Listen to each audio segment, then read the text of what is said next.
대한민국 중심 채널 KBS 1라디오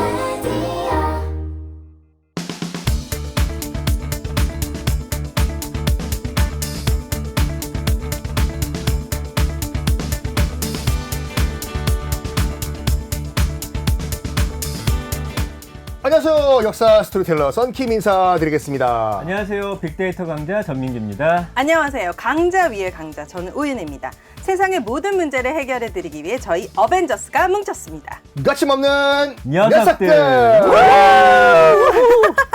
역시 세 명이다 보니까 네. 함성 소리가 크지 않네요. 네. 크지 않다고요? 한 크다는 명보다 얘기예요? 낫죠. 아유, 또 물이 또 반 컵밖에 없다 이렇게 또 생각하시네. 맞습니다. 자, 오늘과 내일 지나면은 벌써 2월. 2월 정말 짧죠. 2월도 2월이 끝입니다. 원래 짧은 달이죠. 맞아요. 이제 대통령 선거도 많이 남았다 싶었는데 3월 9일이니까 벌써 열흘 뒤면은 제20대 대통령 선거가 치러집니다. 노골적으로 묻겠습니다. 두 분은 마음을 정하셨나요? 우리 팀장님부터? 저는 정했습니다. 아, 저는 뭐 확실히 정했습니다. 뭐 저도 정했지만 네. 저도 방송을 오래 해야 되기 때문에 네, 밝힐 수는 없죠, 마음속으로 여러분. 이것도 어차피 비밀 투표니까 네. 네. 두 분은 이번 대통령 선거를 바라보는 소회, 마음 어떠세요? 어떤 것 같아요? 그러니까 뭐 전 세계적으로 정치 자체가 네. 좀 양극화가 되면서 이 지지자들이 둘로 나뉘어서 싸우는 모습. 네.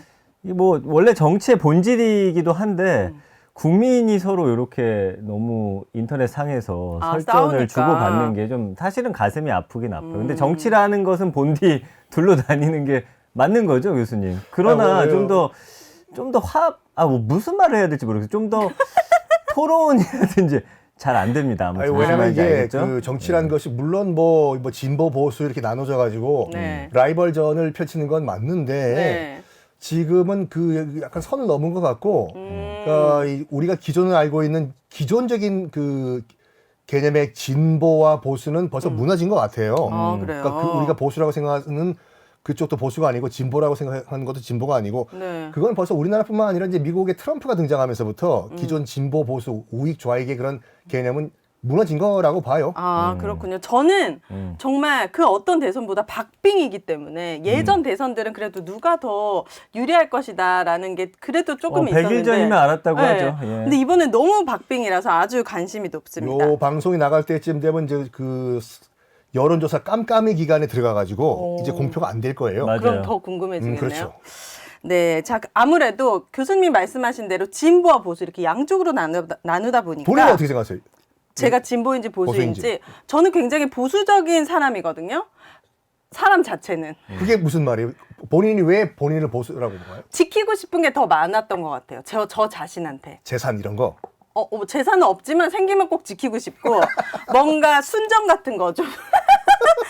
그런데 뭔가 머릿속으로는 계속 변화를 추구하고 싶은 보수와 진보가 싸우는 그런 타입이거든요. 악마와 천사같이? 예, 예, 저는 뭐 저 자신을 진보 보수로 나누는 게 아니라 네. 이 세상의 변화 속에서 그들의 어떤 미래관이나 가치관, 저는 그런 걸 보는 편이에요. 저는 제 스스로를 진보나 보수로 나눠본 적은 없어요, 사실은. 그래요? 사람 보고 뽑습니다, 그냥.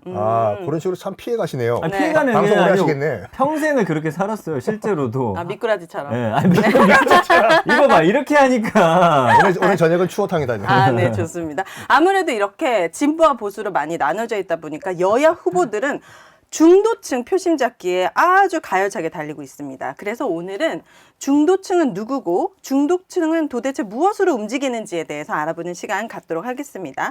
먼저 중도층, 누구를 말하는 걸까요? 아직도 후보를 결정하지 못하는 모든 사람들을 아울러서 중도층이라고 우리가 생각하면 될까요? 일단 중도를 말하기 전에 중도는 마음의 결정을 안 했다라고 말씀하셨잖아요. 네. 그러면 우리가 기존적으로 알고 있는 진보와 보수는 무엇인가 우리가 살짝 정리를 할 필요가 있는데 깊게 안 들어갈게요.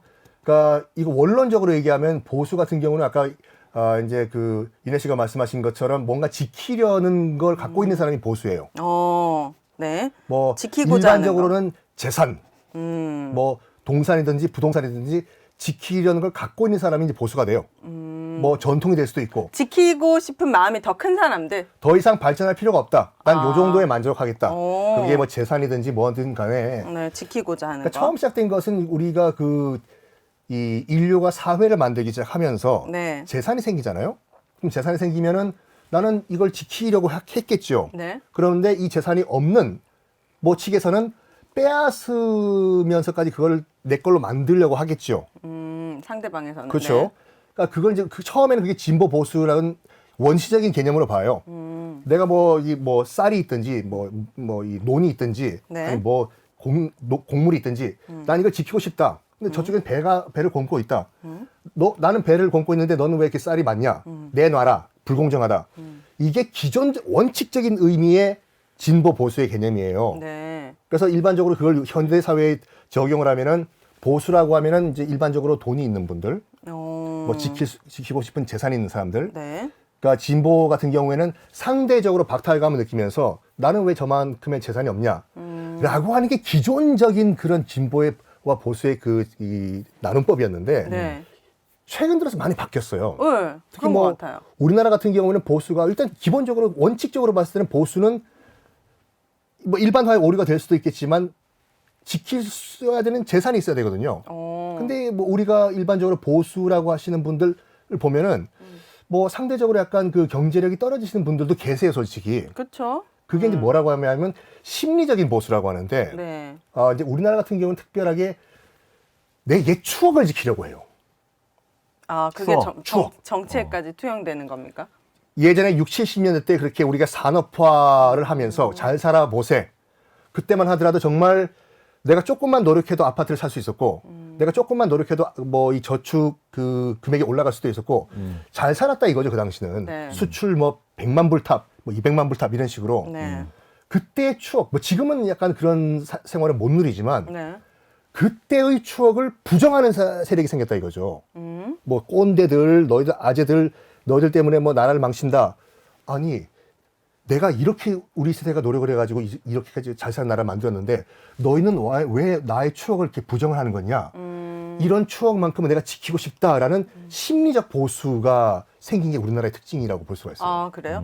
제 주변에도 소득이 높고 재산이 많은데도 진보를 또 지지하는 성향의 친구들도 많이 있더라고요. 그래서 이게 재산을 가지고 진보의 보수를 나누는 건 정말 예전 얘기. 정치 공식으로는 적용이 안 돼요. 네, 지금은 정말 많이 달라진 것 그러니까 같습니다. 있고 없고로 진보 보수는 아닌 것 같고 네. 이제 사안마다 이제 뭐 중도층이 좀 많아졌다라고 하는데 저도 보면은 집이 없을 때 마음과 생기고 난 이후의 마음이 다르고요. 주식을 사기 전의 마음과 산 이후의 마음이 다르더라고요. 이걸 일반화의 오류로 다 적용시키면 안 돼요. 그래요? 그렇죠. 아니 그러니까 뭐 개인적으로 저처럼 생각하는 분들이 좀 많아지지 않았나 그쵸. 라는 생각이 좀 듭니다. 그러면 앞서 제가 질문했던 중도층 아직도 후보를 결정하지 못하고 있는 진보나 보수 어느 쪽을 지지하지 않는 이 중도층은 결국 지지하지 않는 층을 우리가 그냥 다 아우러서 중도층이라고 생각하면 되는 겁니까? 그렇죠. 저는 어디로든 갈 수 있는. 중도층이라고 하는 그 스윙 보터라고 하는데 네. 이쪽으로 갈 수도 있고 저쪽으로 갈 수도 있고 스윙 보터 이게 중도층이 많으면 두터우면 두터울수록 저는 상당히 건전하다고 봐요. 네. 한쪽으로 쏠리는 게 아니라 제가 아까 농담으로 말씀드렸지만 팀장님이 말씀하신 것처럼 사안을 보고 네. 난 나한테 맞는 후보 쪽으로 가겠다. 맞아요. 이거거든요. 그러니까 중도층이 넓으면 넓을수록 폭넓을수록 더 건강한 사회라고 봐요. 그래서 야당이든 여당이든 이 중도층의 표심을 잡기 위해서 맞습니다. 아주 노력하고 있는 것 같습니다. 네. 자, 그렇다면 MZ세대 이 보수와 진보 어느 편에 서 있는지 우리가 알 수 있는 어떤 데이터나 결과가 있을까요? 일단은요, 지금 그 중도층이 얼마나 되는지를 먼저 좀 알 필요가 있는데, 네. 국민 10명 중에 4명은 본인이 이제 중도층으로 생각한다. 10명 중에 4명은? 네, 그리고 네. 보수 성향과 진보 성향 각각 30%에 미치지 못하더라고요. 그 네. 대한민국 지방신문협의회가 지난달 30일부터 1일까지 전국 만 18세 이상 남녀 1000명을 대상으로 이제 물어본 거거든요. 네. 그랬더니 지역별로 보니까 대전, 충청, 세종이 40.9%로 중도층이 가장 많았고요. 서울도 39%나 됩니다. 인천, 경기 38.3%. 확실히 충청권과 수도권에서 중도층이 좀 많이 많네. 나왔고요. 보수 성향은 강원, 제주 37.4%, 대구, 경북이 36.8%, 부산, 경남이 32.5%, 진보는 광주, 전남, 전북이 42.9%, 인천, 경기가 30.1%. 여긴 좀 편차가 큰데 아직도 그 광주나 전남 쪽에 그 진보 색채가 좀 더 강하게 뚜렷하게 있지만 그 2위와는 좀 편차가 벌어져서 예전보다는 사실 이제 지역에 따른 진보 보수 그 나눔 현상은 좀 줄어들게 된 것 같고요. 네. 그 다음에 이제 연령대별로는 아무래도 20, 30대가 좀 많았습니다.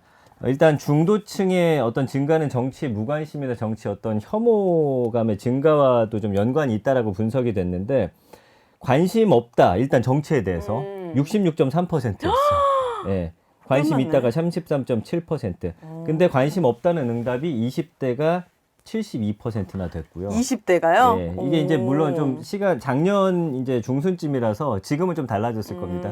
그리고 30대는 73%, 40대 61%, 60대 이상 62%. 그러니까 중도층이 많은 20, 30대가 좀 정치에 좀 더 무관심한 것으로 그리고 한쪽 편을 이렇게 뚜렷하게 들지 않는 것으로 이렇게 좀 보여지고 있습니다. 저도 20대 때 저를 떠올려 보면은 뉴스는 단 1분도 보지 않았고요. 음. 정치인 하면은 대통령 빼고는 이름 아무도 몰랐거든요, 사실은. 그래도 대통령 이름은 아셨네요, 그래도. 네, 그래서 지금 20대들이 충분히 똑똑하다, 저 때보다는 훨씬 더 똑똑하다라는 생각을 하게 되고 20대 정치 무관심은 어쩌면 저는 공감이 되는데 저도 30대가 되고 결혼을 하고 아이를 낳다 보니까 이런 네. 정책이나 이런 정치에 관심이 많아졌거든요. 아니, 근데 아마 대선이나 선거 앞둔 관심도 좀 올라가겠지만 평소에는 맞아요. 일단은 큰 어떤 관심이. 이슈나 어떤 투표해야 할 일이 없다라고 한다면 정치 뉴스를 좀 많이 안 본다라고 봐야겠죠. 왜냐하면 그 정치 활동이 나의 개인적인 삶에 그다지 영향을 안 미친다고 생각을 해요. 네. 그래서 뭐 그 역설적으로 똑똑하고 공부를 많이 한 친구일수록 정치적 혐오감이 더 크거든요. 너희들끼리 잘 싸워봐라. 나는 I don't care다. 라고 생각을 하는 친구들이 많아요. 20대가 정말 그 교육을 못 받아서 그런 게 아니라 네. 정치적 혐오감인데 그 뭐가 중요하냐면 중도층이 두텁다는 것은 중도층의 결정에 따라 가지고 나라의 운명이 바뀔 수가 있다. 그쵸? 그런 것을 뭐라고 할까 가슴 깊이 못 느끼시는 분들이 많아요. 네. 그러니까 역사적으로 봤을 때 표 한 표 차이로 역사가 바뀐 역사가 상당히 많거든요. 네. 예를 들어 가지고 히틀러 같은 경우에 히틀러가 아시다시피 독일 사람이 아니잖아요. 오스트리아 사람이죠. 그러니까 오스트리아 네. 사람임에도 불구하고 2차 대전 때 1차 대전이죠. 1차 대전 때 독일군으로 입대를 해서 싸웠어요. 네. 그러니까 죽을 때까지 오스트리아 국적이었어요. 오. 히틀러는. 네. 근데 1차 대전이 끝난 다음에 이제 이 히틀러 같은 경우에는 다시금 고국인 오스트리아로 돌아가야 되잖아요. 네. 아니다. 난 게르만 민족의 그 영광을 위해서 끝까지 독일군으로 남겠다. 해서 남았어요. 1차 대전에 그 독일군이 패망한 다음에 굉장히 혼란스러웠거든요. 독일이 망했으니까 나라가. 네. 그래가지고 독일 군부가 뭘 시켰냐면 그 이제 몇몇 병사들을 약간 스파이를 만들어가지고 수많은 그 정당들에 가가지고 그 동향을 보고하라. 그 스파이를 시켰어요. 네. 그러니까 그 중에 한 명이 이제 히틀러였는데 히틀러는 당시에 그 독일 독일 노동자당이라는 당에 이제 파견이 됐거든요. 가가지고 분위기를 좀 파악을 해봐라.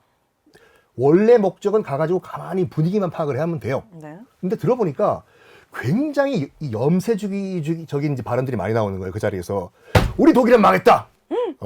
우리 게르만 민족은 원래부터 열등한 민족이었어. 막 이런 얘기가 나오는 거예요. 그러니까 그걸 적어서 보고를 해야 되는데 히틀러가 그걸 보고 격분을 한 거예요. 왜요? 자기는 게르만 민족이 너무나 자랑스러워가지고 오스트리아를 포기하고 독일까지 왔는데 게르만 민족을 욕해? 그래서 원래는 조용히 있어야 될 히틀러가 치고 나간 거야. 너희들 같은 인간들 때문에 독일이 망한 거라고 게르만 민족이 얼마나 위대한 민족인지 모르냐고! 일장 연설하고 나왔어요. 네. 근데 자기도 몰랐어. 자기가 그렇게 연설에 그 탤런트가 있는지. 오. 거기 있던 당원들이 감동을 한 거야. 저 친구 누군데 지금 이렇게 연설 잘하냐고. 진짜. 가는 그 아돌프 히틀러 잡고 우리 당에 입당하시라고. 처음에 거절했어요. 너희 같은 루저들이랑은 나 정치 안 한다고. 근데 가만히 집에 와서 보니까 내 연설이 먹힌다는 걸 그때 깨달았거든요. 네. 나도 한번 정치 한번 해볼까? 해서 얼떨결에 입당을 한 거예요. 네. 그 독일 노동자당에.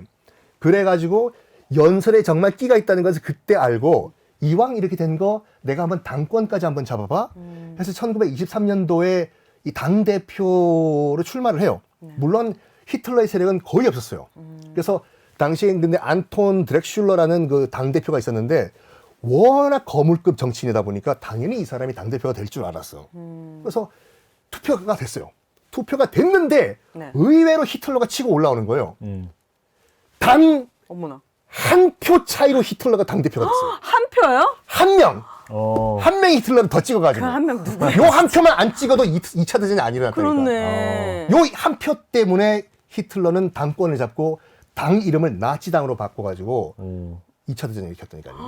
한 표가 정말 중요해요, 여러분들. 아, 진짜 나 한 표 안 중요해요. 찍는다고 뭐 어떻게 되겠지가 아니라니까요. 그러니까 이 정치인은 뽑는 우리의 한 표 하나로 전쟁이 표 한 명 한 표 때문에 네. 3천만 명이 죽었어요. 그러네요. 그럼 지금 말씀하신 대로 그러면 중도층이 정말 많은 영향을 미치고 있는데 이 중도층은 마음의 결정을 못 하고 있는 이유가 무엇입니까? 이 대통령 선거를 아니, 저는 앞두고도 마음의 결정을 어느 정도는 했다라고 보여져요. 그거를 이제 드러내지 않을 뿐. 그러니까 뭐 두 가지 이유 정도를 보는데 요즘에는 이제 인터넷이 워낙 발달해 있죠. 그리고 무언가 선택을 할 때 굉장히 신중해지고 끝까지 미루는 경향이 있어요. 우리도 예를 들면 휴대폰 하나 사더라도 가격 비교 엄청 해보죠. 일단 하나 정하더라도 바로 사는 게 아니라 통신사마다 또 보기도 하고요. 직구해서 유심칩 끼는 게 사는지 진짜. 아니면 뭐 어떻게 하는 게 나은지를 오. 우리가 이제 평소 삶이 그래요. 이제 음식 먹으러 갈 때도 맛집 하나 고르더라도 네. 야 오늘 김치찌개 먹자. 네. 어디가 맛있나 찾아봐. 거기 진짜 맛집이 맞는지 댓글 같은 거 별점 한번 이렇게 봐. 난 듣기만 해도 피곤해지죠. 그쵸? 저랑은 그냥 가서 너무 먹어요, 다르네. 그냥? 네, 그래서 이제 저는 그런 거 검증 안 합니다. 정보가 많다 보니까 우리가 뭔가 한 가지 선택을 하게 될 때 정보가 굉장히 많아서. 신중해지고 뒤로 미루는 그런 이제 성향이 나타나게 된 거예요. 정치도 마찬가지입니다. 누굴 뽑았을 때 나한테 유리할까? 중도층 입장에서는 네. 정책별로. 그리고 사안이 이슈가 계속 바뀌니까 나 이 사람 결정하려고 했는데 이런 또 비호감적인 모습이 있어? 좀 더 신중히 생각해 봐야겠다. 그러면서 좀 뒤로 미루게 되는 게 한 가지 이유가 있고요. 네. 두 가지는 이제 정치도 상당히 개인화되고 익명화됐어요. 그러니까 네. 무슨 말이냐 하면 예전에는 아빠가 누구 뽑으라 하면은 맞아. 저도 온 그랬어요. 가족이 그냥 같이 뽑았어요. 네. 근데 지금은 솔직히 말씀드리면 뭐 아내, 저 또 다르고. 말로는 사실은 지금 누구 뽑자라고 했는데 막상 들어가서 누구 찍을지는 사실은 모르는 거예요. 맞습니다. 그리고 지금 아버지랑 저 엄마 뭐 다 다를 수도 있는 거고 익명화가 돼 있기 때문에 그것 또한 숨길 수가 있는 것이고요. 그리고 마지막 한 가지는 내가 누구를 지지하고 뽑는다라고 했을 때 돌아오는 사회적 시선이나 어떤 리스크, 그 다음에 어떤 편견 이런 것들에 대한 두려움이 있습니다.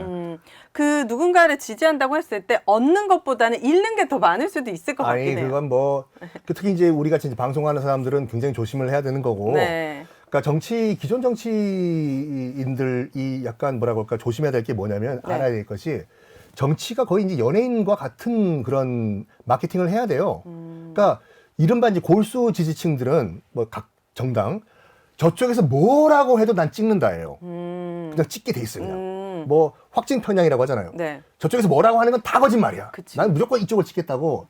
반대도 마찬가지고. 근데 이 중도층이라는 것은 아까 우리 팀장님이 말씀 잘하셨는데 이 정치인을 쇼핑하는 거예요. 나한테 정말 맞는 정치인이 무엇인가. 쇼핑. 그러면 나름 마케팅도 그 정치인도 자기를 마케팅을 해야 되잖아요. 나를 뽑아주시면은 이런 건 혜택을 드리겠습니다. 저한테는 이런 장점이 있어요라고 굉장히 비즈니스 마인드로 접근을 해야 되는데 네. 일부 정치인들은 아직까지 뭐라고 할까 이제 선민 사상이라든지 아니면 무슨 뭐 다른 여러 가지 이데올로기에 빠져 있어가지고 나 가만히 있어도 당연히 우리는 이런 이유 때문에 찍어줄 것이다.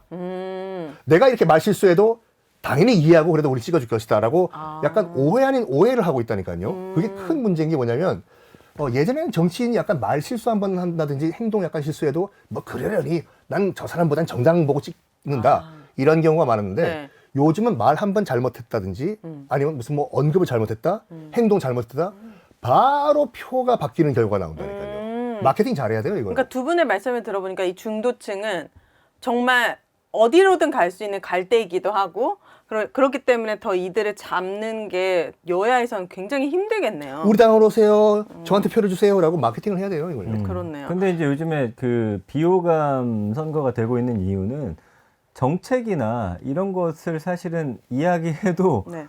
또 선택을 하면서 그걸 또 깊게 들여다보지 않습니다. 그냥 뭐 예를 들어서 내가 부동산에 관심이 있으면 그거 네. 하나 정도. 그러니까 사실 정책은 굉장히 다양하잖아요. 국가의 어떤 미래와 비전과도 연관이 있는 건데 네. 그렇게까지 좀 또 세세히 보기는 또 힘든 상황이다 보니까 그 당에서 전략이 상대를 좀 비방하거나 흠집을 냈을 때 표가 떨어지고 우리 쪽에 올라오는 게 좀 더 반응이 빠르다 보니까 그거를 그런 주로- 전략을 좀 쓰고 있지 않나 맞아요. 라는 생각인데 이게 길게 봤을 때는 정치인 자체에 대한 신뢰도 떨어지고 맞아요. 그 지난 총선에서 제가 정확히 목격한 게 있어요. 그러니까 뭡니까? 몇몇 후보들이 굉장히 그 한 극단적인 지지자들 편에 서서 목소리를 내고 상대를 굉장히 비방했던 사람들 언론의 관심은 굉장히 많이 받고 출연 많이 했으나 네. 결과적으로는 그 자리를 지키지 못하고 아. 다 떨어졌다.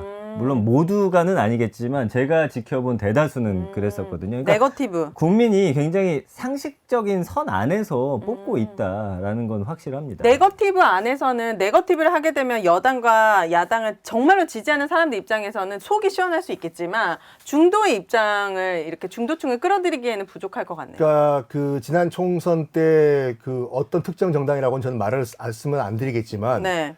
당연히 이렇게 네거티브를 정도 그 강도를 세게 하면은 우리 쪽으로 올 것이다라고 생각을 한 것 같아요. 네. 그렇지만 이 유권자들은 피로감을 느낀다니까요. 또 저 얘기냐고. 그래서 더 이번 대선에 중도층이 표를 결정을 못하고 있는 것 같은데요. 자, 무당파의 움직임도 눈여겨봐야 한다는 얘기를 합니다. 무당파는 누굴 말하는 겁니까? 제가 아는 그 무당을 말하는 겁니까? 약간. 이런 격조 높은 방송에서 그런 말씀하시면 안 돼요. 네. 네? 왜요? 이거 격조 떨어지는 겁니까? 아니, 이거 그게 한글 아니라 사전에 나와 있는 말인데 뭐 왜? 그 사전적 의미를 뭐라고 말씀하시는 거죠? 이 무당파에 대해서 움직임을 왜 눈여겨봐야지 되는지. 그러니까 무당파가 간단히 말해서 중도층이라는 말이에요. 그러니까 그 어떤 당에도 소속이 안 돼 있고, 그러니까 나를 한번 유혹을 해봐. 내가 그쪽에 찍는 이유가 뭔지 설명을 해봐. 그걸 무당파라고 합니까? 그러니까 당적이 없는 사람들 무당파예요. 아, 저는 그 무당인 줄 신내림 받은. 얼쑤 이거요. 그건 줄 이거. 알았는데. 그러면 무당파와 중도층 어느 쪽에 더 파괴력이 있습니까? 영향력 측면에서? 또 저는 이제 무당파와 중도층을 사실은 특정하기는 쉽지 않은데 무당파라고 예전에 중도층이- 무협지도 있었어요. 그렇습니다. 계속 하시네. 저는 이제 이거 좀 같은 사람들이 아닌가라고 좀 보여지기는 해요. 아. 왜냐면 요즘에 그 정당에 뭐 가입한다든지 하나의 당을 이렇게 결정해 놓는 분들은 결국에는 강렬 지지층이기 때문에 네. 그 외엔 저는 무당층과 지금 이 아까 중도층을 어떻게 구분하는지 저는 솔직히 잘 모르겠습니다. 그러니까 구별할 필요가 없어요. 말 그대로 무당파는 내가 지지하는 당이 아직 없다 파예요. 그러니까 중도층과 똑같은 얘기고, 네. 그러니까 이 원래 기존의 그 뭐라고 할까 정치 공식은 이거였어요. 무당파 중도층이라는 것은 특정 지지 세력이 없다는 거잖아요. 네. 그럴수록 상대편은 저쪽을 깎아내리려고 해. 정책으로 대결하는 게 아니라. 아, 네거티브. 네거티브. 네. 뭐 마약 스캔들 등등등. 뭐 기회가 되시면 여러분들 저기 그 존 트라볼타가 엠마 톰슨이 나왔던 영화 프라이머리 컬러스라는 그 굉장히 옛날 영화처럼 느껴집니다. 맞죠? 프라이머리 컬러스? 왜 이걸 옛날 영화로 봐요? 한 70년대, 80년대 나온 영화죠. 90년대 영화예요. 90년대. 96년. 어쨌든 한 20년 전에 뭐 프라이머리 같이 컬러스 늙어가면서 여러분. 참. 시간 나시는 그럼 분들은. 그래서 무슨 내용인데? 근데 그게 네. 92년도에 그 빌 클린턴 대통령 그 성 당선됐을 때 그때 있었던 실제 그 대선 기간의 캠페인을 풍자한 블랙 코미디거든요. 아. 그러니까 빌 클린턴이 많은 분들이 뭐 위대한 뭐 미국의 대통령, 젊은 대통령이라고 알고 있지만 당시 이제 빌 클린턴이 이제 그 40대 생생한 대통령으로 당선되기까지의 과정이 굉장히 구설수가 많았어요. 네. 뭐였냐면 정책 대결이라기보다 무조건 상대편을 깎아내리는 거. 그러니까 참모라고 데리고 온 사람들과 뭐 하냐면 저쪽에서 마약 스캔들 터뜨렸다. 우리는 섹스 스캔들 터뜨렸다. 이슈를 덮어라. 그리고 결과가 어떻게 됐습니까? 결국에는 클린턴의 이 이슈를 덮는 전략이 성공해가지고 네. 그러니까 말 한마디가 정말 중요해요.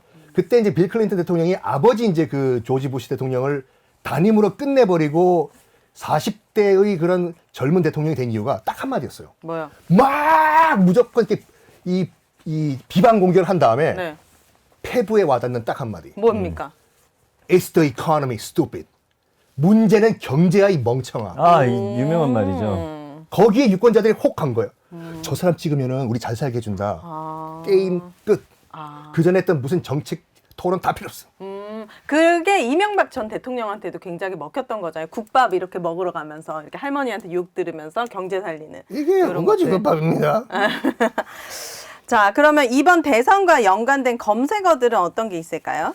대선 쭉 이제 연관어들 봤더니 일단 당연히 그 후보들 이름이 쭉 뜰 수밖에 없죠. 예, 그 중에서도 윤석열, 이재명, 안철수, 심상정 네 후보의 이름이 당연히 보이고요. 네. 문재인 대통령 이름 보이고요. 오. 이번에 보니까 한 3가지 정도로 이제 저기가 정리가 되는 것 같아요. 키워드가 이제 공약과 정책 중에 첫 번째가 경제고요. 그 다음에 남녀, 이 성 젠더 이슈도 좀 큰 이슈더라고요 이번에. 네. 그리고 젠더. 검찰과 언론 개혁이라는 키워드도 나오고 있어서 개혁. 지금 사실은 요 3가지 키워드가 가장 이번 대선에 큰 어떤 이슈가 아닌가. 근데 그 중에서도 아마 경제가 가장 큰 국민들의 관심사가 아닌가라는 생각이 들고요. 늘 지지율이 계속 발표가 되는데 이게 어디서 조사하느냐에 따라서 또 결과가 좀 많이 다르고 그래서 국민들이 이제 지지율도 본인이 믿고 싶은 지지율을 믿는 약간 유튜브화 되고 있어요. 이게 좀 안타까운 일이긴 한데 그래서 저도 사실은 나오면 아 대체 이게 어디 그래서 누가 조사했날 보고 어디가 아 이쪽은 또 이쪽 성향의 언론이니까 좀 더 이쪽을 유리하게 했나 보다 막 머리가 복잡해지는 거예요. 예전에 사실 나오면 그대로 믿었잖아요. 그러니까 이런 것들도 이제 국민들도 머릿속에서 굉장히 좀 인식하고 있지 않나라는 생각이 듭니다. 네. 아무래도 저는 경제 쪽이 이번 코로나 사태로 인해서 양극화 엄청나게 심해졌고 하다 보니까 경제에 관련된 게 많은 분들에게 관심이 아니, 있지 않을까라는 생각이 듭니다. 그게 결정적으로 아까 말씀드린 것 지금 미국이라는 그 당시만 하더라도 세계 최강 강대국인 미국도 한마디로 게임 끝이었다니까요. 멍청아. 그 조지 부시 대통령 보고 문제는 경제야. 이거로 와르르 다 무너졌어요. 이게 그 시대별로 예전에 이제 우리가 촛불 시위하고 이렇게 탄핵하고 이런 전국에서는 개혁이라는 목소리가 이제 가장 크게 어떻게 보면 어플이 됐다면은 네. 이번에는 이제 경제 쪽이 아닐까 싶은데요. 자, 이번 대선은 배우자 리스크가 또 큰 자리를 차지했습니다. 외국의 경우가 궁금한데 대통령 후보의 배우자 검증 시스템이 작동하고 있나요? 외국 같은 우리나라와 같이 이제 그 배우자 이제 퍼스트 레이디 또는 퍼스트 젠틀맨이라고 하죠. 영부인 또는 뭐 남편은 남편이라고 해야 되나? 대통령? 아니, 그러니까 부인이 만약 힐러리 클린턴이 대통령이 됐다고 하면은 남편이었던 전직 대통령 빌 클린턴은 뭐라고 불러야 되는지 호칭 문제 가지고 논란이 좀 됐었어요. 재밌다 그거. 그러니까 퍼스트 젠틀맨이라고 해야 되는지 아니 퍼스트 맨이라고 해야 되는지. 그래서 이제 그 빌 클린턴 대통령은 이제 퍼스트 젠틀맨이라고 불러달라고 얘기를 했는데 이제 낙선을 해버린 거죠. 네. 근데 미국 같은 경우에는 거의 우리나라와 비슷하게 그 가족들 우리가 이제 민정수석이 다루는 문제들 가족들의 이제 비리라든지 무슨 뭐 이런 스캔들을 통제를 하려고 하는 경향이 있어요. 근데 문화적 차이일지는 모르겠지만 프랑스 같은 경우에는 정말로 we I don't care. 근데 거기에 대통령도 남편도 연루되어 있다면 문제가 다르지만 그게 아니라면 그렇죠. 나는 대통령을 뽑은 거지 옆에 있는 부인을 뽑은 것이 아니다. 뭐 여긴 공영방송이기 때문에 제가 감히 뭐 언급은 안 하겠지만 여러분들이 한번 직접 찾아보시기 바랍니다. 그 카를라 브룬이라고 제가 제일 좋아하는 가수거든요. 아니 그러니까 카를라 말씀해 브루니. 주신 대로 영부인이 바뀌기도 하고 영부인이 갑자기 바뀌어. 우리나라 했으면 난리 났을 텐데 진짜. 네. 또 바뀐 영부인이 뒷조사를 만약에 해봤다고 하면 와 우와 이야 와우. 우예 이 정도 수준인데도 프랑스 같은 경우는 정말 I don't care한 게 뭐냐면 우리 정서로는 이해가 안 돼요. 그러니까 프랑스인들은 그렇게 생각한다고 하더라고요. 내가 공직자로 뽑은 건 거기 대통령이지 부인과 가족을 뽑은 건 아니다. 그 그래요. 사생활 영역이기 때문에 알아서 하시라고. 그러니까 지금 대통령도 부인이 그 예전에 선생님이었어요. 20살 연상인가? 굉장히 나이 차이가 많은 연상이에요. 그러니까 지금 현제 그 마크롱 대통령의 부인 같은 경우에도 학교 자기 은사였고 자기 어머니 친구였고 그래요. 네. 그럼에도 불구하고 어머니 친구였다고. 예, 맞아요. 네. 그럼에도 불구하고 와, 대박. 우리나라 같은 경우에는 뭐 거의 뭐 아침 드라마 들어가도 못 나올 얘기인데 프랑스는 상관하지 나는 않는다. 마크롱을 뽑았지 옆에 있는 부인을 뽑지 않았다. 미국은 어떻습니까? 미국은 논란이 돼요. 특히 이제 그런 스캔들 같은 경우에는 별로 신경을 안 써요. 그 스캔들이 만약 문제가 됐다고 하면은 그 약간 연식은 된 얘기지만 그 존 F 케네디 같은 경우에는 대통령이 못 됐어요. 존 F 케네디는 상원 의원부터 정말 최고의 바람둥이였거든요. 그리고 그 현직 대통령일 때도 엄청나게 바람을 피웠어요. 대표적인 게 마릴린 먼로와의 스캔들이잖아요. 네. 백악관에 직접 전화 걸었다니까요. 마릴린 먼로가 뚜루뚜루 그 제클린 케네디였잖아요. 저기 제클린 케네디 바꾸라고 바꿨어. 네. 제클린 케네디는 자기 남편 존 F 케네디와 마릴린 먼로가 바람피는 거 알고 있었어. 네. 누구 전화라고? 마릴린 먼로 전화라고 와우. 받고 마릴린 먼로가 뭐라고 했냐면 네.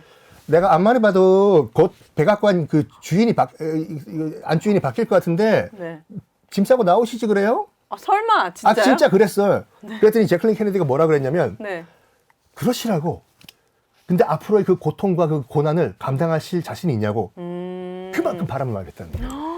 근데 이제 이게 우리나라도 조금 바뀌어 가지 않을까요? 저는 그렇게 생각을 그래요? 그러니까 왜냐면 그래요? 이제 할리우드의 이제 배우들도 사실은 그들의 어떤 연기나 이런 걸 통해서 평가받지 그들의 사생활 물론 관심을 갖습니다만 그걸로 그 위치가 뭐 그 배역이 사라지거나 그렇진 않잖아요. 근데 제가 이걸 뭐 욕먹을 수도 있겠지만 대통령이라는 사람의 어떤 자질을 놓고 봤을 때 그 사람만 놓고 봐도 사실 대통령이 될 수 있는 자격을 갖는 사람이 저는 그렇게 많지 않다라고 보는데 거기에 또 뭐 가족 뭐 등등등의 사안을 했을 때 정말 우리나라를 잘 이끌어갈 어떤 인재를 발굴할 기회는 좀 더 줄어들지 않느냐 저는 그런 생각이 너무 좀 갖고 그렇게 있어요. 그런 걸 많이 함으로 인해서 그러니까 사생활 개인적 문제잖아요. 지금 이혼하고 재혼하는 게 예전엔 굉장한 사회적 이슈였지만 지금은 그렇지 않잖아요. 그렇죠. 예. 우리 국민들도 이제 법의 테두리 안에서 너무 범법행위를 하지 않는 것이라면은 아니, 그러니까 그래도 좀 용인되지 않을까 뭐 이렇게 싶어요. 사랑 문제 같은 경우에는 미국은 벌써 그건 I don't care 신경 안 써요. 그건 뭐 개인 사생활이니까 뭐 사랑을 어떻게 우리가 터치하냐. 네. 근데 아직까지 미국 같은 경우는 그 예전에 그 뭐야 또 빌 클린턴 얘기 나오지만 모니카 루인스키 스캔들 있잖아요. 검색해 보세요. 비서? 공영방송 인턴 백악관 인턴. 아, 네. 여러분 검색을 해보시면 우리나라 같으면 큰일 나거든요. 그렇죠. 근데 다 날라가요. 물론 그거 문제 때문에 뭐 탄핵까지 올라갔지만 통과는 안 됐어요. 어쨌든 간에. 그거는 미국인들은 유권자들이 인정을 해주는 것 같아. 하지만 돈 문제에 관련된 그 비리가 발생했을 경우에는 굉장히 민감하게 봐요. 아, 바이든도 아들 스캔들이 있었잖아요. 그렇죠. 지금 현재 바이든 대통령이 부통령이었을 때, 네. 그러니까 우크라이나에 있는 무슨 석유 개발 기업으로부터 약간 그 금품 수수가 있었던 것 같아요. 그것 때문에 큰 문제가 됐었어요, 솔직히요. 그러니까 돈 문제가 굉장히 큰 문제인 것 같아요, 미국에서는.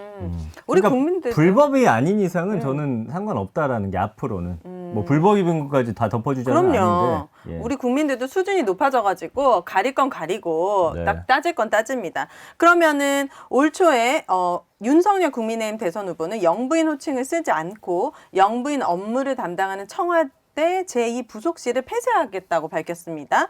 영부인이 대통령의 배우자를 뜻하는 공식 용어가 아니었나요? 그 국립국어원 표준국어 대사전을 보니까요. 그 영부인은 남의 아내를 높여 이르는 말이더라고요. 그래서 남의 비부인, 아내. 영규, 영실, 합부인 그리고 부인 역시 같은 의미입니다. 네. 그래서 박정희 대통령 때 유경수 여사하고 그 자녀들을 지칭하는 표현으로 남을 높인다는 의미의 접두사 영을 붙인 게 영부인, 영의, 영식을 사용하면서 사실은 관습적인 표현이 돼버린 거지 영부인은 누구에게나 사용할 수 있는 그런 단어고요. 아, 그렇네요. 다만 이제 사람들이 대통령 부인 외에는 영부인이라는 호칭을 사용하지 않아서 네. 어색한 것뿐이고 우리는 그냥 영부인은 대통령의 부인 이렇게 되어버린 것이지 사실은 그 사전적 의미로서는 누구에게나 쓸 수 있는 그런 그럼 단어가 대통령 부인을 호칭하는 사전적 의미는 없나 보죠? 그냥 대통령 부인. 대통령의 배우자라고 나와 있어요. 아, 대통령의 배우자. 그게 영부인 할 때 그 영을 많은 분들이 대통령 할 때 그 영자 한자로 알고 계시는데 네. 한자가 달라요.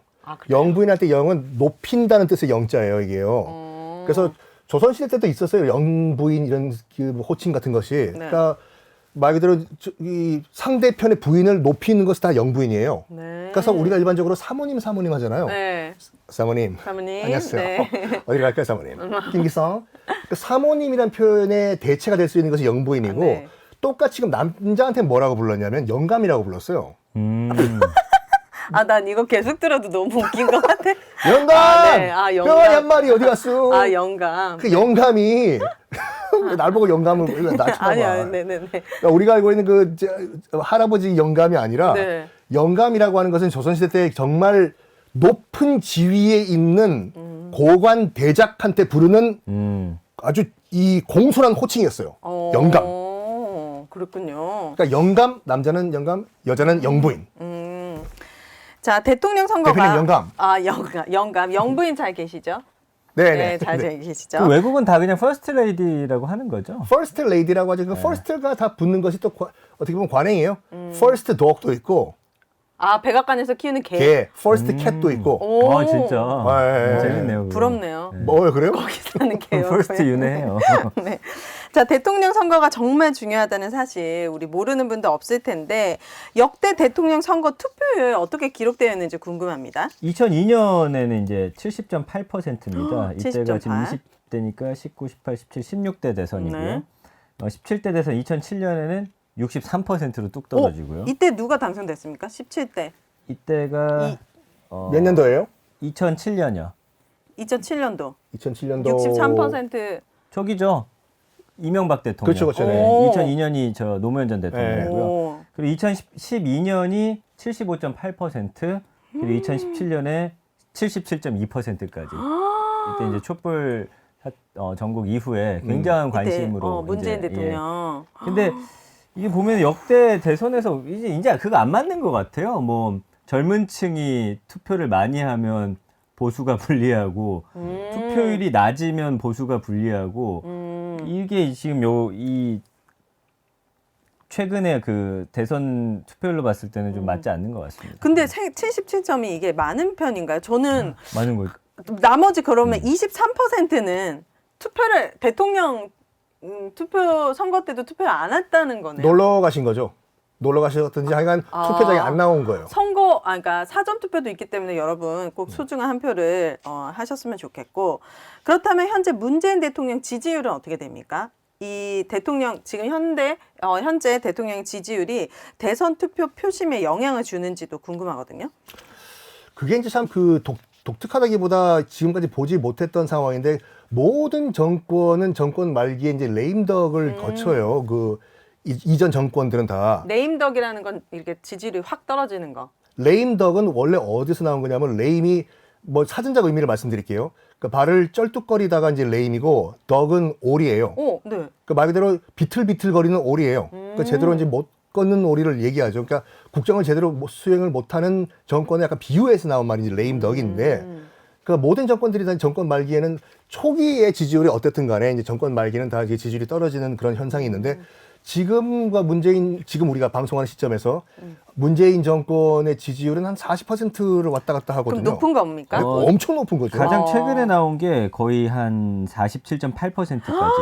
아, 그래요? 네네네. 아, 그러면 이게 높다는 거죠? 엄청 보통은 굉장히 높은 거죠. 굉장히 높은 거죠. 아, 그러니까 레임덕이 없다는 얘기가 나오고 있어요. 지금. 레임덕이 있으면 어느 정도까지 떨어집니까? 뭐 낮게는 한 10몇 퍼센트, 10몇 퍼센트까지 네. 있어도 보통 20몇 퍼센트, 30%만 돼도 상당히 임기 말이 굉장히 높다라고 하는 건데 지금 굉장히 높은 거예요. 근데 이제 이게 현재 민주당의 표로는 다 이어지지 않는다라는 게 왜냐면 요새 이제 지지율 뭐 지금 말씀드릴 수 없지만 네. 이제 나오는 걸 봐서는 그 현재 대통령에 대한 어떤 국정평가 지지율이 현재 그 민주당 후보로는 고스란히 뭐 가고 있진 않다라고 좀 보여요. 그게 이제 뭐 여러 가지 얘기했지만 이 방송 나가고 있는 거는 이제 깜깜이 그 기간이에요. 그 네. 공표할 수 없는 기간이기 때문에 저희는 말씀드릴 수가 없는데 이전까지만 하더라도 40%가 넘는 지금 집권당의 그 지지율이 네. 왜 지금 현재 그 여당의 후보 쪽으로 안 가냐. 여러 가지 분석 중에 하나가 이제 방금 그 팀장님이 말씀하신 것처럼 그 문재인 대통령을 지지하는 그런 유권자들이 여당 후보 쪽으로 지금 마음을 안 주고 있다라는 게 중론이었어요. 네. 그러니까 그 당시 이제 후보도 그 나한테 안 오는 그런 그 표심을 끌어들이기 위해서 상당히 많이 공을 들였고 지금은 우리가 알 수가 없죠. 깜깜이 기간이기 때문에. 네. 우리가 이제 중도층에 대한 얘기를 쭉 해보고 있는데 두 분이 생각하셨을 때 중도층을 가장 움직일 수 있는 또는 중도층이 기대하는 여야의 정책은 뭐가 있을 거라고 생각하시나요? 그 중도층이 많아진다라는 게 예전처럼 뭐 이제 지역 감정이나 이념 이제는 이거 완전 달라진 것 같아요. 이제 네. 6, 70년대 우리 산업화 경험했던 분들이 예전에 이제 보수를 지지하시고 학생 운동이나 이제 그 80년대 또 민주화 운동 하셨던 분들은 뭐 민주당을 지지하고 이제 그 경험했던 세대가 아니잖아요.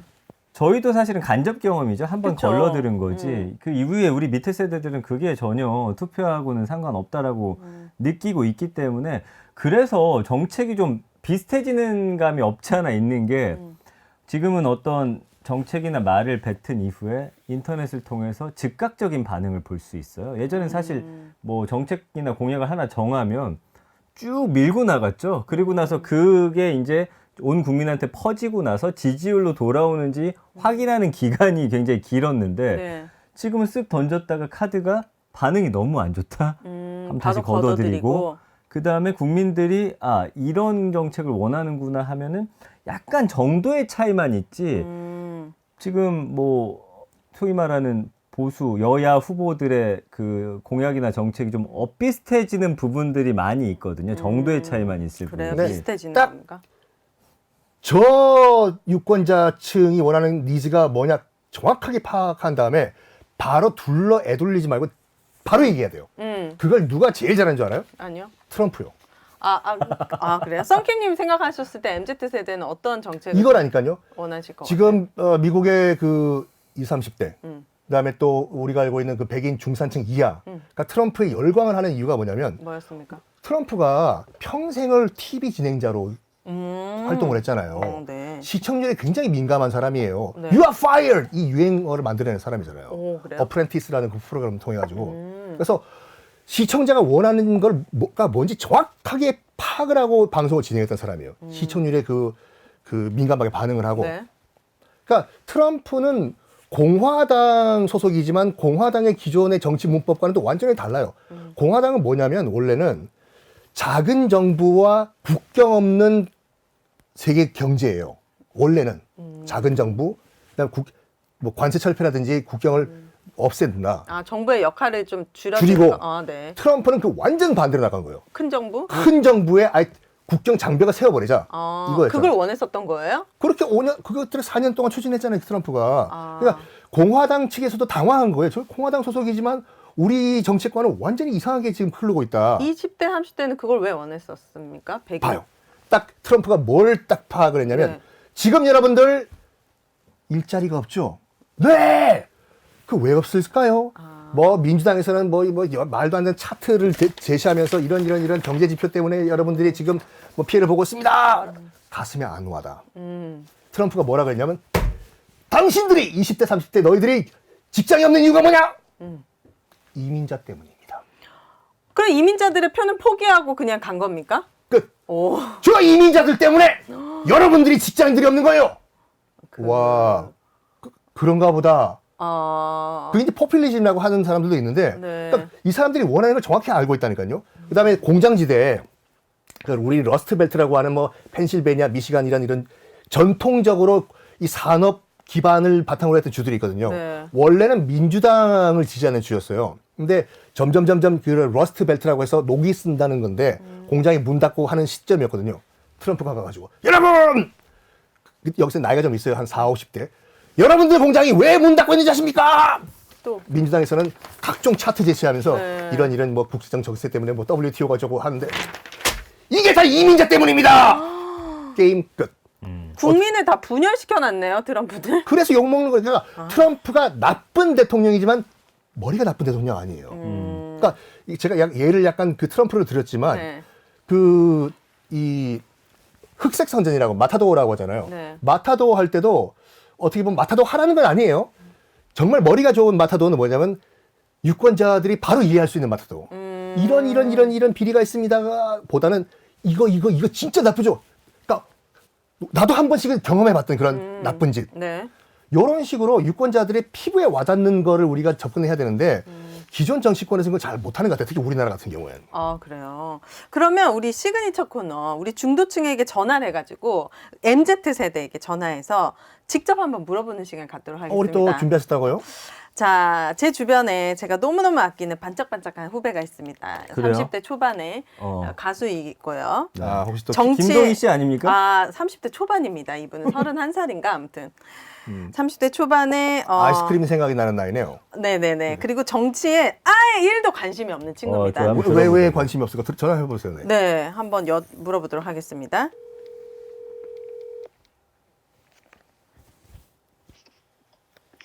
여보세요. 네, 안녕하세요, 슬기 씨. 네. 탤런트 김슬기 씨? 아닙니다. 잠깐 소개 부탁드립니다.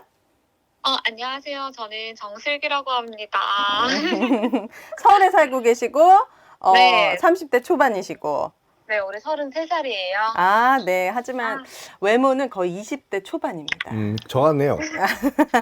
자, 그러면 이제 슬기 씨가 네. 평소에도 제가 알고 있기로는 정치에 아예 1도 관심이 없는 정할모신데, 맞아요. 아, 그럼 본인은 그러면 보수, 진보, 중도 중에 어디에 속합니까? 사실 보수 진보도 되게 낯설고요. 어, 저는 약간 중간, 중보? 중도. 아니, 그 궁금한 게, 네, 슬기 씨, 아, 네. 저는 저기 역사계 BTS 썬킴이라고 하는데요. 안녕하세요. 네, 안녕하세요. 다이너마이트! 아, 네. 왜 그럼 정치에 관심이 없었던 거예요, 그냥? 정치는 내 일이 아니다? 맞아요. 제 일이 아니라고 생각했어요. 근데 그 최근도 아니죠. 근 몇 년 사이에 우리가 탄핵이 일어나고 정권이 바뀌고 그랬잖아요. 그때부터 이제 저도 나이가 차니까 그때부터 관심이 생기다가 올해는 유독 잘 모르겠더라고요. 네. 직접적으로 나한테 영향을 주는 것 같은 느낌이 안 들어서. 맞아요. 저는 체감이 잘 안 됐어요. 그냥 탄핵만 그때만 잠깐 마음이 들었다가 다시 수그러드는. 그러면 이제 곧 네. 이런 정책이나 이슈가 있으면 이 대통령 선거를 앞두고 있지 않습니까? 네네네. 마음을 좀 정하겠다라는 원하는 정책이나 이슈가 있습니까? 제가 체감이 안 되긴 하는데, 하나 요즘 들어 확 와닿는 게 뭐냐면, 제가 나이가 33살이고, 결혼 정년기잖아요. 결혼을 앞두고 있고, 그러다 보니까, 결혼을 해서 내가 집을 사야 될 것 같은데, 솔직히 제가 지금 월세살이를 하고 있는데, 이게 계속 이렇게만 살 수는 없을 것 같고, 내가 자가를 갖고 있어야 마음이라도 편할 것 같은데, 근데 지금 부동산이 너무 치솟고 있어서, 저는 이거가 조금만 정리가 좀 됐으면, 그래야 나는 좀 희망이라도 생길 것 같은데, 지금 거의 희망도 없고, 이대로 살기엔 너무 답답하고. 삭막하고, 네. 그러니까 주거 안정에 대해서 나라에서 좀 현실적인 정책을 해줬으면 좋겠다. 이런 지금 마음이 있네요. 맞아요. 굉장히 정리를 잘 해주셨네요. 네. 네. 그렇군요. 그러면 지금 이 슬기 양 같은 경우에는 주거 안정에 대해서 희망이 있었는데, 주거 안정 예를 들면 구체적으로 뭐 저금리 대출을 해주겠다, 또는 슬기 씨 같은 뭐 신혼부부, 만약에 결혼하게 된다면 신혼부부일 것이고, 아니면 청년들에게 뭐 이렇게 좋은 주택을 값싸게 제공해 주겠다, 이런 정책들이. 저요. 청년이요. 저는 아직 청년이지. 33살이라서 결혼을 앞두고 있긴 하지만 그래도 청년이 지금 가장 저한테 딱 적합한 거잖아요. 근데 청년 요즘 나라에서 뭐 이제 청년들을 위한 뭐 주거 정책으로 해서 뭐 행복주택, 국민임대주택 이런 걸 빌려주고 있기는 한데 너무 커트라인 높고, 솔직히 1순위가 아닌 이상 제가 뭐 감히 막 건들 수 없는 그런 것들이 많아서 자격 요건이. 네. 아니 집을 구하라고 집을 안정을 위해서 이렇게 해주고 있기는 한데 너무 커트라인은 높고 실질적으로 누가 얻어가는 그 이익인지 잘 모르겠고. 네. 정책이지만 크게 자기한테 일단 집값을 좀 떨어뜨리고 안정화시킬 필요가 있고요. 공급을 늘려서 좀 청년이나 신혼부부 뭐 등등이 쉽게 들어갈 수 있는 진입장벽을 좀 낮춰달라는 말씀이 아닌가. 네, 자격 요건을 조금 더 완화해주는. 네. 좋겠습니다. 그러면 이제 내가 선택한 후보가 그래도 투표는 하실 거죠, 슬기 씨? 그럼요, 해야죠. 안 할 수 없죠. 네, 내가 선택한 후보가 대통령이 안 되더라도 네. 뭐 새 대통령을 뭐 응원한다 안 한다, 이 질문도 너무 웃기지만 어떻게 하겠습니까? 내가 네. 응원해야죠. 무조건 응원해야 된다 생각해요. 왜냐면 솔직히 어쨌든 우리 한나라에, 내가 대한민국 국민으로서 한나라의 대통령인데 안 되길 바랄 수는 없잖아요. 누가 됐든 간에 나라가 잘 살게끔 할 수 있도록 기도하고 응원해야죠. 그래야 조금 힘이라도 받고 나라 일을 하시지 않으실까요? 거의 TV 찬조 연설을 하실 정도의 말씀을 잘하시네요. 주변에 친구들을 만나서 얘기하다 보면 이 가장 갖고 있는 불만이 뭡니까? 이런 정치에 대해서 가장 니즈가 뭡니까? 20, 30대들의.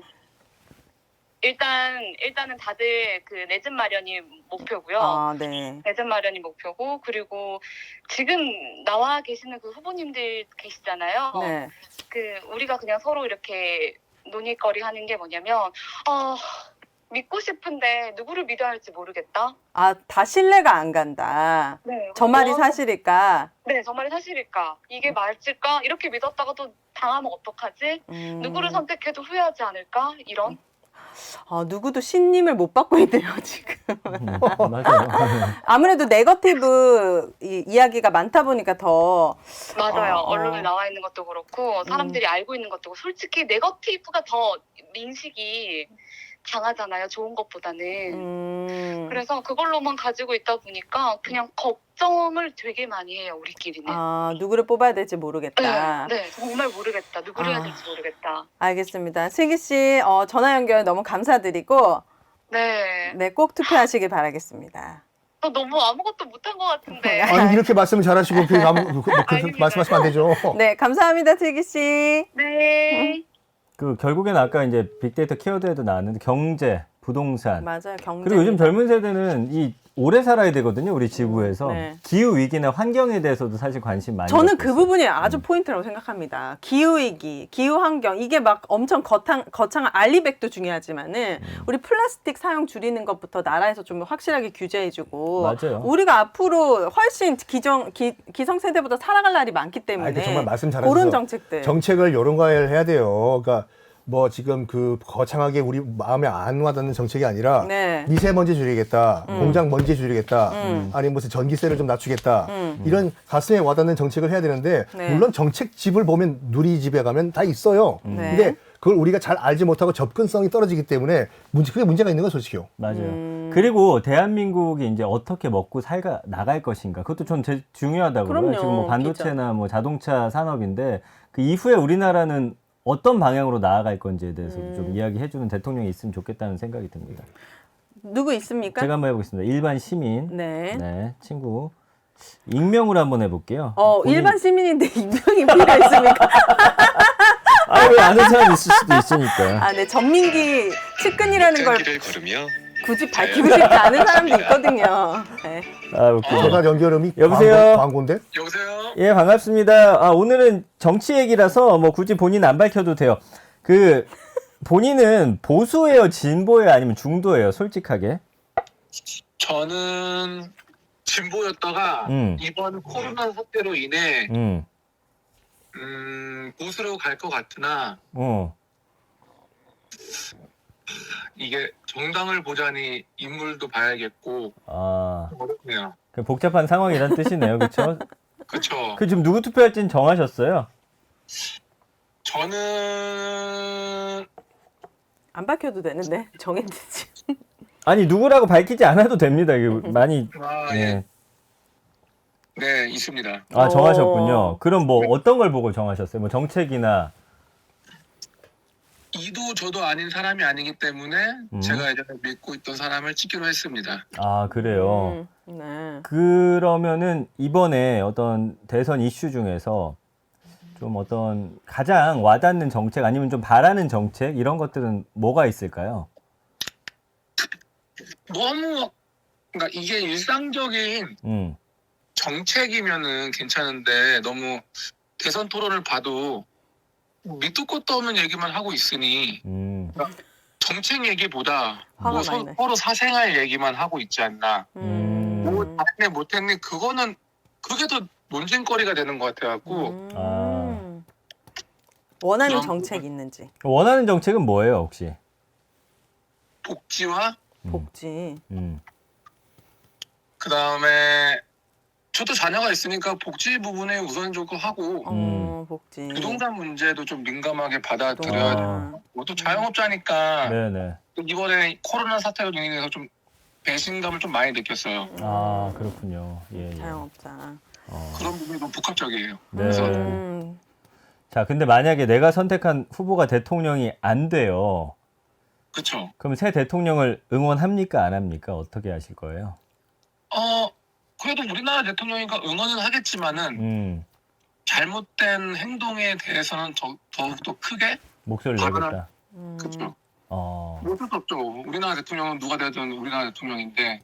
그 주변에 친구들하고 이야기할 때 이번 대선이나 뭐 정책과 관련해서 좀 이야기가 나옵니까? 아니면 아예 좀 관심이 없나요? 엄청 많이 나오죠. 많이 나와요? 무슨 얘기를 뽑을 사람 주로 해? 없다. 뽑을 사람이 없다. 당 보고 뽑자. 당 보고 뽑자. 아니면은 야, 이 사람은 인성이 안 됐다. 너무 말이 많아서 저희는 거의 금지시켰어요. 가족에서도 금지, 아, 금지. 시민단에서도 금지. 아, 금지. 대선에 대해서 후보에 대해서 이야기하지 말자. 결국에 합의가 안 나요, 그거는. 그리고 결국 또 싸우게 되고요.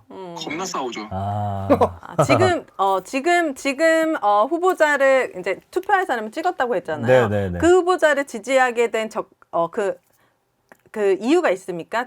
아까 말씀하시지 않았나요? 뭐였었죠? 결정적인 이유. 1도 아니고 2도 아니기 때문에 3으로 가라. 무슨 말인지 굉장히 모르겠지만. 철학적인 말씀하셨네. 네. 아무튼 감사드리고요. 이번에 꼭 투표 소중하게 한 표 행사해 주시기 바랍니다. 예, 잘하겠습니다. 예, 고맙습니다. 감사합니다. 예. 아니 지금 다들 부동산 정책을 가격을 얘기하시는데 네. 제가 한마디 드릴게요. 많은 분들이 착각을 하시는 게 뭐냐면 지금 집값이 너무 올랐다. 좋아하시는 분도 있고 자기가 집 있으면은 그렇게 느끼시잖아요. 모두 경제학 이론의 제일 기본이 뭐냐면 재화는 상대적 가치가 있어야지 가치가 있는 거예요. 무슨 말이냐면 내 집값만 올라야 돼. 그렇지, 다 같이 근데 오르는 다 거 올랐죠. 지금 다 같이 오르잖아요. 이사 갈 데가 없대요. 집을 이사 갈 데가 없어. 내 가격이 내 집이 5억이었는데 10억 됐다. 내가 다른 데 가려고 한다? 그러면 10억 팔고 10억짜리 집을 또 사는 거야, 이게. 내 집이 10억 되고 이 집은 5억이 그대로 남아있을 경우에만 상대적 가치가 높지 않습니까? 이래야지 집값이 오른 거지. 강남만 해당되고요. 네. 강남 쪽 올라가잖아요. 그 옆이 쓱 올라가고 따라 올라가고 빠질 땐 옆에서부터 빠지고. 볼라. 근데 확실히 우리 시민들은 네거티브에 엄청난 피로감을 느끼고 있고 그러네요. 이 네. 비호감 선거라는 게 한 번 더 알게 되었습니다. 네. 썬킴님은 오늘 아무래도 주변에 중도가 없기 때문에 다 극단적인 지지자들만 있기 때문에 저도 지금 전화 연결이 좀 어려울 것 한번 같습니다. 연결을 해봤는데 네. 네. 방송 그만둬야 될 것 같아가지고. 근데 제가 오늘 느낀 건 뭐냐면요. 네. 이 대선 투표가 끝이 아니라 시작입니다. 맞습니다. 내가 만약에 대통령을 뽑은 사람이 됐던 안 됐던 계속 정치에 관심을 갖고 이 사람이 올바르게 대한민국을 이끌어 가느냐를 지켜보면서 네. 반응을 해야 돼요. 맞아요. 근데, 예. 맞아요. 그 반응이 올바른 반응이어야 합니다. 잘못된 지식과 정보를 바탕으로 해서 네. 그 잘못된 주장을 하면 안 되고요. 우리도 이제는 성숙한 시민으로서 네. 누구 이야기가 맞는지 한번 좀 고민해보고 그리고 주변 분들과 이야기 나눠보고 이게 맞다라고 했을 때 이야기하면 이제는 아시잖아요. 반응을 하면 바로 오죠. 네, 그거를 이 사람들 무시할 수 없는 그런 세상이 맞아. 됐어요. 이제는 우리가 이 대한민국을 올바로 이끌어 나갈 수 있습니다. 관심도가 정치에 대한 관심도가 많아질수록 현실적으로 우리에게 필요한 정책들이 많이 나오는 것 같아요. 정치 얘기를 이렇게 쉽게 푸는 프로그램 없어요. 우리 같이. 없길 바랍니다. 그러니까. 색깔도 바뀌지 않고. 그러니까. 네. 여러분 주변에도 많이 소문 내주시고 조용히 혼자만 아껴 듣지 마시고 소문과 공유도 많이 부탁드립니다. 늘 선거에 가까워질수록 서로 중도층을 자기 편으로 끌어들이려는 싸움 벌어지는데 평소에 좀 잘했으면 좋겠습니다. 열흘이라는 시간이 많으면 많고 적으면 적은 시간일 텐데요. 아직은 시간이 있으니까 여야 대선 후보의 공약을 좀 꼼꼼히 살펴보셔서 여러분들 현명한 선택하시길 바라겠습니다. 함께해 주신 여러분 정말 감사드리고 저희는 매주 일요일 밤 11시 5분 KBS 1라디오와 유튜브에 동시 방영된다는 점 기억해 주시길 바라면서 저희는 물러가도록 하겠습니다. 세상의 모든 문제가 해결되는 그날까지 같이 먹는 녀석들 세보단 파이팅!